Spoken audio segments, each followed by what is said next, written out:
नमस्ते and welcome to this exciting episode of सतोलॉजी debunking mythology. अगर आप हमारे मेंबर नहीं हैं तो मेंबर जरूर बने।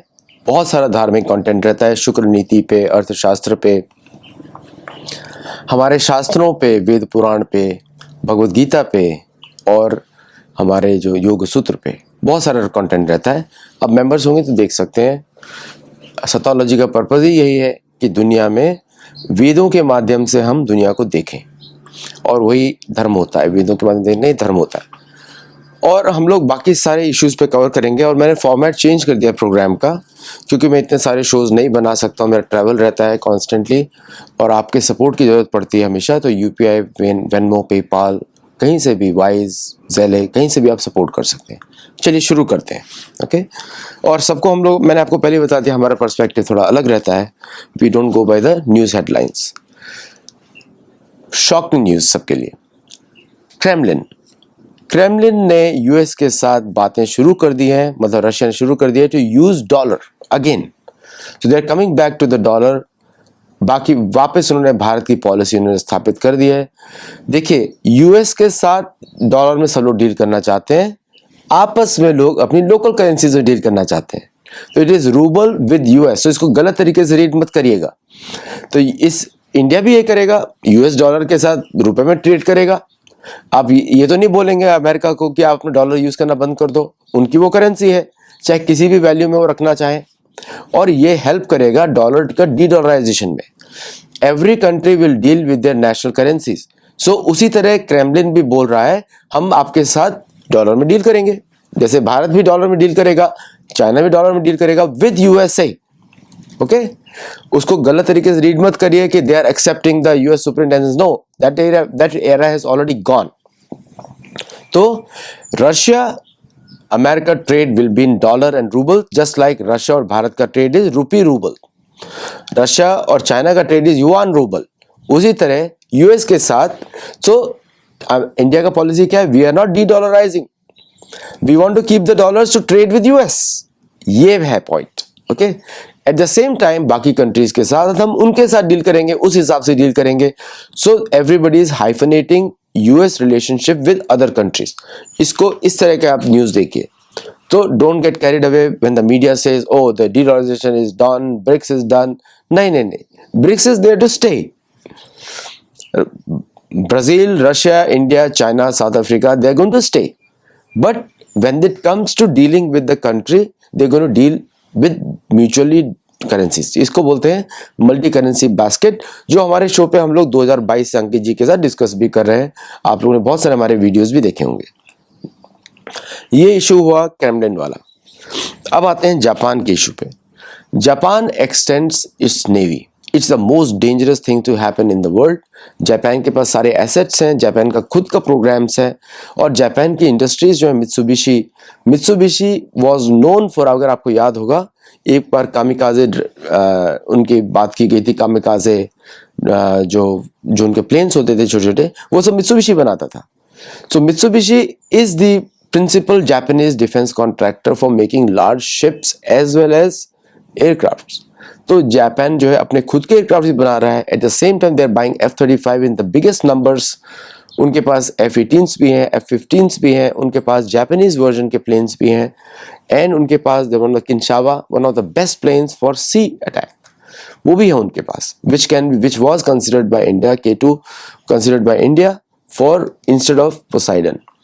लेकिन देखते हैं कि भारत और जापान की डील होती है कि नहीं होती है। Because on capacity side obviously Boeing 737 based जो हमारा बोइंग पोसाइडन है, which is 8 I, which is a very powerful platform, which Bharat is buying 6 more, तो 18 हो जाएंगे भारत के पास, which is very small number for India.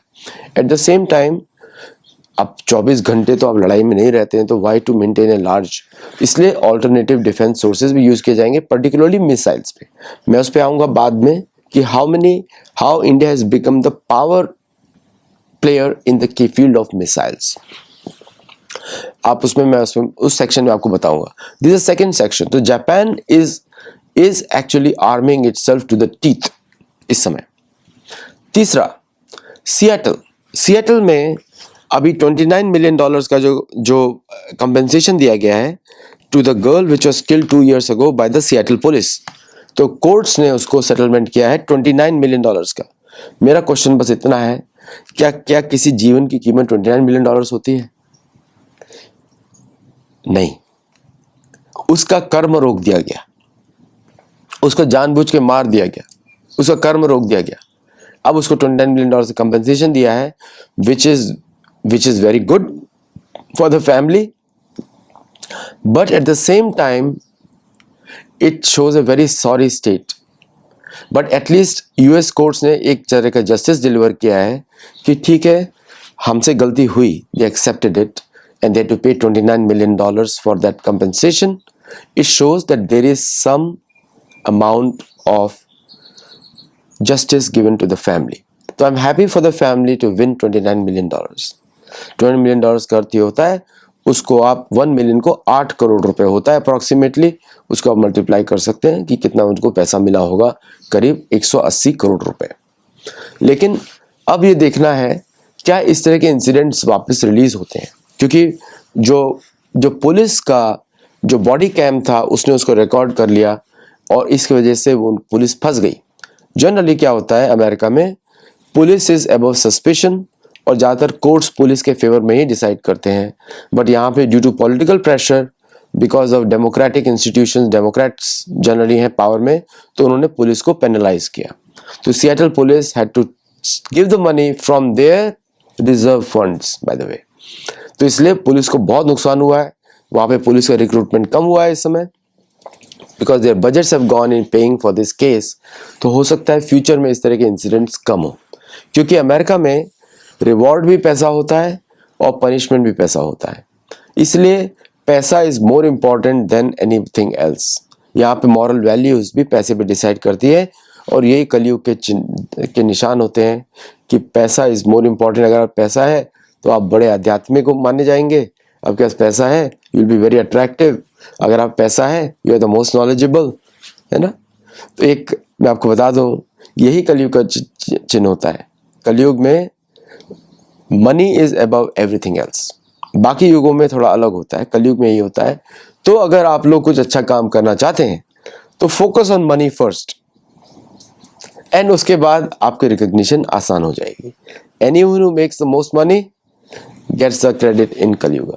So money is not bad, लेकिन मनी को जब मिले तो उसको भगवान की सेवा में यूज करें और उसको हम और आप उसको आगे बढ़ाएं अपनी लेगेसी को। So money is not bad, Lakshmi Narayan की हम पूजा करते हैं, लेकिन पुरुषार्थ अगर धर्म के लिए हो, अर्थ से अगर धर्म की सेवा हो, सो फिर वापस अर्थ वापस बढ़ता है। That is the second point. Third point, चौथा है मैक्सिको। अब देखिए मैक्सिको वर्सेस यूएस। मैक्सिको में उनका उसका नाम है lake city army ammunition plant. United states का ये मैन्युफैक्चरिंग प्लांट है एम्यूनिशन का। इसमें .50 कैलिबर बड़ी बड़ी बुलेट्स होती हैं और उसका जो है उसकी बुलेट्स 137,000 बुलेट्स सप्लाई की गई थी to Mexican drug cartels, plus 1000 rounds की जो एम्यूनिशन की बेल्ट्स होती हैं for the guns, that were also supplied, जिसको बोलते हैं बैकपैक। तो 1000 rounds to each cartel member. तो यूएस आर्मी के ऑफिशियल प्लांट से ये सब दी गई थी मैक्सिको को। इसलिए तो मैक्सिकन प्रेसिडेंट क्लॉडिया शेनबाउम ने पर्सनली आके बोला कि 78% of all the weapons and ammunitions are coming from the standard US plants. US army के प्लांट्स आ रही है। ये कोई ऐसा नहीं कि प्राइवेट कंपनी भेज रहा है, रेमिंगटन बेच रहा है या फिर कोल्ट बेच रहा है, ये यूएस आर्मी के प्लांट्स हैं। और ये कैलिबर जो बुलेट्स होती हैं ये साधारण लोगों को नहीं मिलती हैं। तो how did these reach the drug cartels? तो इसके पहले क्या होता था, अमेरिका एक्यूज करता था मैक्सिको को for running the drug cartels और सपोर्टिंग द ड्रग कार्टल्स, और क्लॉडिया शेनबाउम को बोलते थे drug cartel president, which is American media creation. Actuality में ऐसा नहीं है, totally wrong to call her drug cartel president by the US media. लेकिन वही उनको दिया जाता था पीछे से लाइन, क्योंकि यूएस मीडिया इंडिपेंडेंट नहीं होती, मैंने आपको पहले बता दिया। वो सारी एजेंसीज चलाती हैं, चाहे CNN हो चाहे फॉक्स न्यूज़ हो, इन सब के पीछे एक ही सोर्स होता है। मतलब अमेरिका चलता ही अदृश्य राज्य के थ्रू है। डायरेक्टली नहीं चलता है, अदृश्य राज ही है। अदृश्य राज मतलब मोनार्की का ही राज है इधर, और कोई नहीं है। तो मतलब लोकल लोगों को दबाना, ब्राउन लोगों को मारना, ये तो मोनार्की का पुराना पेशा है। बच्चों का भक्षण करना, बच्चों के साथ दुर्व्यवहार करना, मोनार्की पहले से करती है, अभी से नहीं करती। इसलिए आप देखते हैं जितने भी ब्रिटेन के रॉयल्स होते हैं वो सारे अमेरिका में आके ऐश करते हैं। कोई मायामी में रहता है, कोई कहीं पे रहता है, सब ऐश करते हैं, और वहां का किंग वहां पे ऐश करता है। इसलिए पाकिस्तानी ग्रूमिंग गैंग्स को कभी पकड़ा नहीं जाएगा, क्योंकि वो सब मोनार्की से कनेक्टेड है और उन्हीं को सप्लाई करते हैं। इसीलिए आपने देखा होगा कि चार्ल्स जो है कभी इफ्तार सेलिब्रेट करते हैं, किंग चार्ल्स कभी कुछ करते हैं, और ये सब चलता रहता है। ओके, और डायना के पीछे तो ऑल भी स्टोरीज आ चुकी हैं कि कौन कौन से किस तरह के उनके बच्चे थे, किसके थे। ओके, इसीलिए उनका डिवोर्स भी हुआ, because it was something else.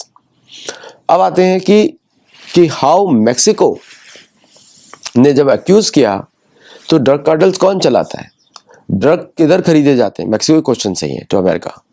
कौन खरीदता है, कौन को फाइनेंस करता है, कौन इनके ऊपर फंडिंग करता है, ये सब मैक्सिको के क्वेश्चन है। उसके आंसर बड़े सिंपल है, वो सब फंडिंग होती है अमेरिका से। डिस्ट्रीब्यूशन कहाँ पे होता है, अमेरिका में होता है। कौन करता है, कौन खरीदता है, anyone who buys is the one who is financing it.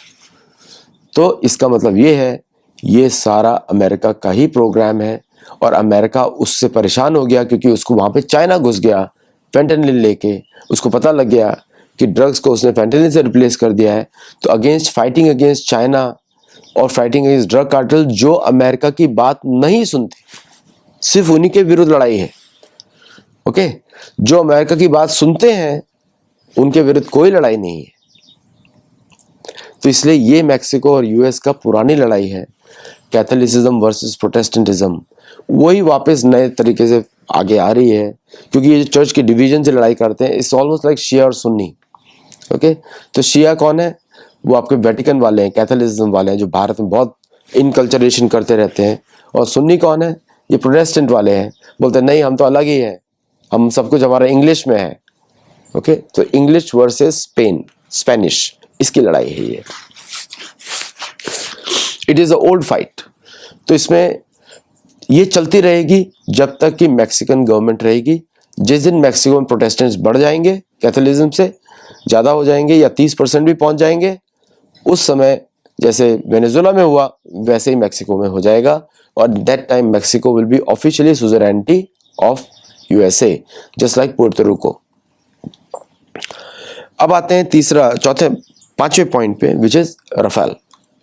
114 Rafale का ऑर्डर दिया भारत ने, और वो शायद डील्स फाइनलाइज हो जाएगी, प्लस मोर भी ऑर्डर किए जा सकते हैं। And the majority of them, up to 70% of them और 80% of them will be made in India. तो रफाल का इकोसिस्टम बहुत बड़ा हो जाएगा भारत में। और इसका एक कारण भी है कि जब इंडियन एयरफोर्स को पसंद है रफाल, उसकी कैपेसिटीज, उसका फ्लाइंग एनवेलप्स, ये सब उन्होंने टेस्ट कर लिया अच्छी तरह, वो अपने उस पे फिक्स करना चाहते हैं, so that they can act in a way they want to do. और उसमें जो सारे इंटीग्रेशंस हो जाएगा, जो मेन ऑपरेटिंग सिस्टम है रफाल का, उसको फ्रांस नहीं देना चाहता, क्योंकि उसका एक रीज़न है कि उसको लगता है कि अगर वो दे दिया गया तो उसका जो फ्लाइट का जो कैरेक्टरिस्टिक्स है वो मैनेज नहीं हो पाएगा, और उसमें चेंजेस हो गए, then they lose the control over the aircraft. Plus वो टेक्नोलॉजी ट्रांसफर 100% हो जाएगा, which they don't want to give.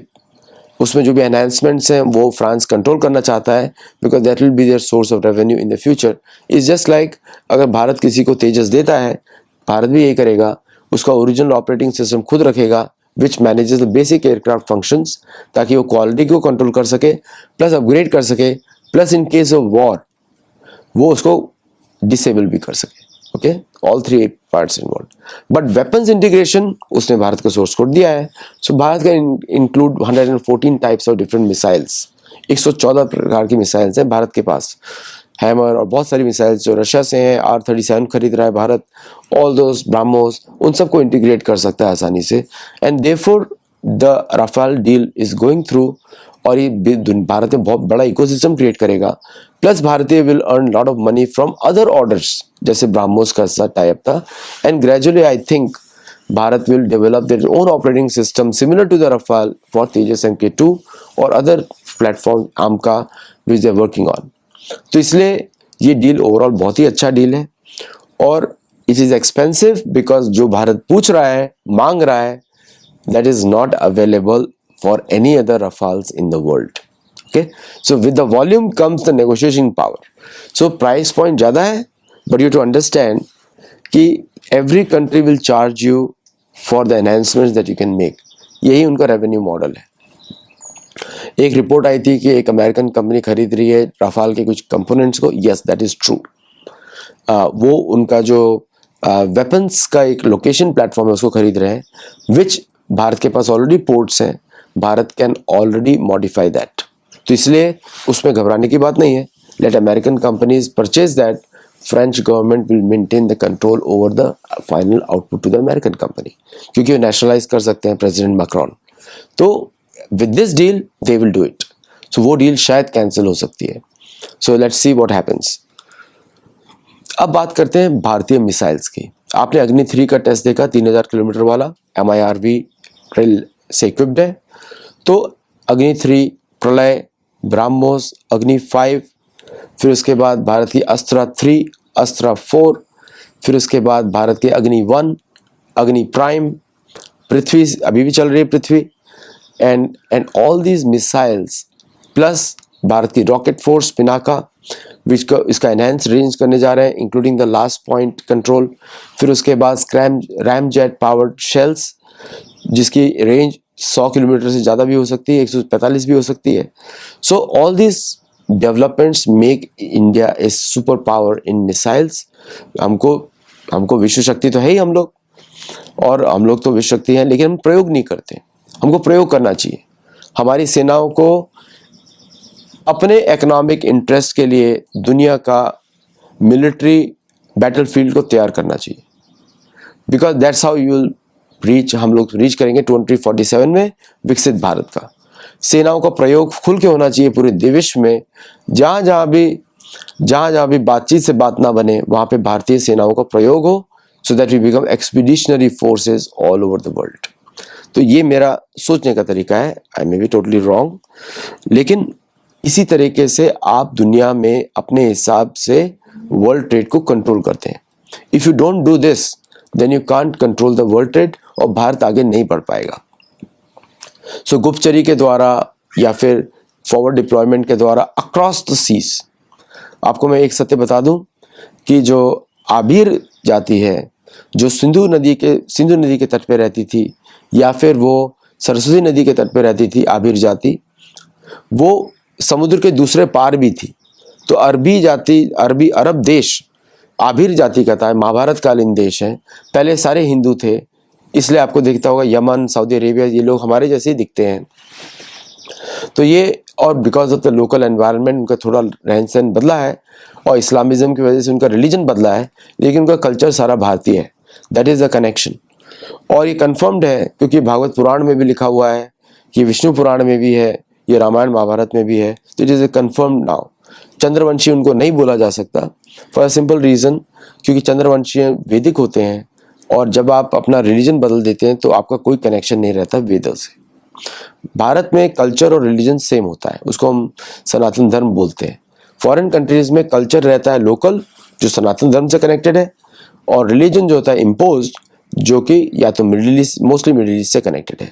चाहे वो जुडाइज्म हो, क्रिश्चियनिज्म हो, इस्लामिज्म हो, कैथोलिसिज्म हो, सारे मिडिल ईस्ट के रिलीजन से एक ही जगह से आए हैं. Coming back to HAL. देखिए HAL पे सभी लोगों का विश्वास एक तरह से उठ गया है. Even though they have done A fabulous work. मैं आपको उस बात में बताऊंगा, उन्होंने बहुत अच्छा काम किया है इन मैनी प्लेटफॉर्म्स. रिसेंटली उन्होंने ध्रुव के सारे जो टेक्निकल इश्यूज हैं उनको भी रिजॉल्व किया. Prachand is a wonderful platform.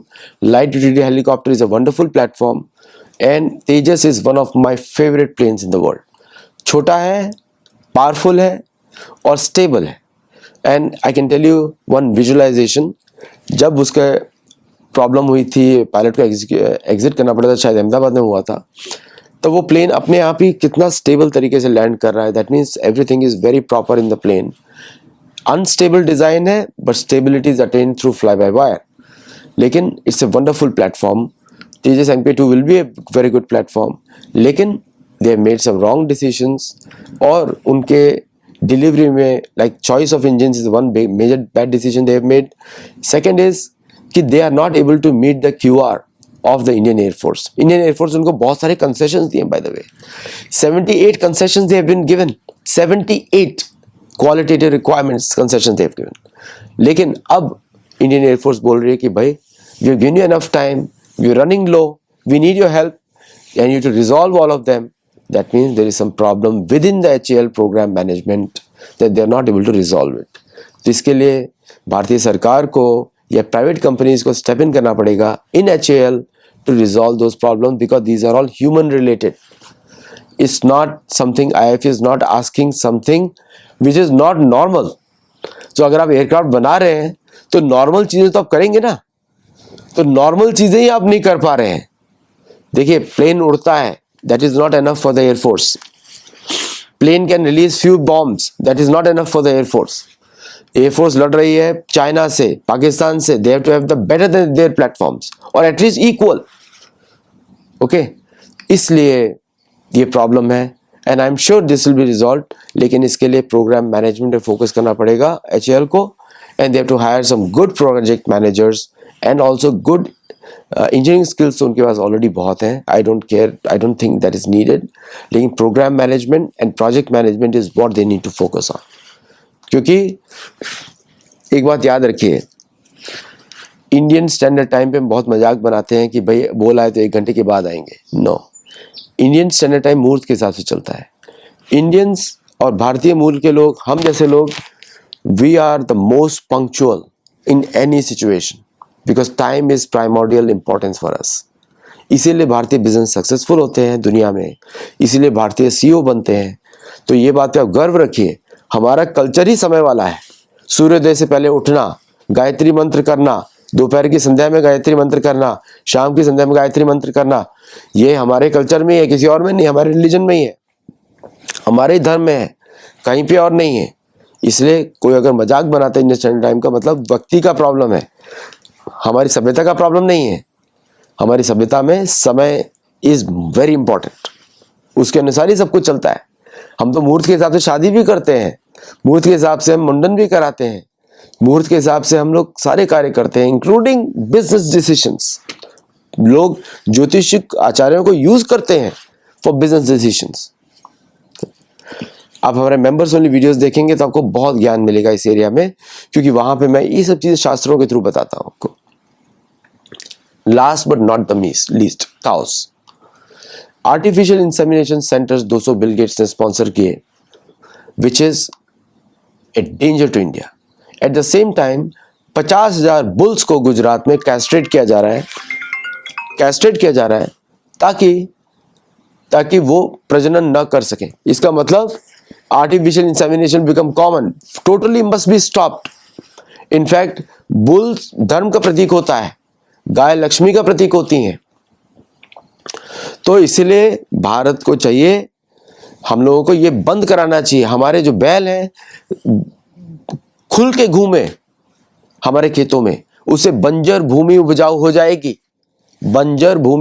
जाएगी.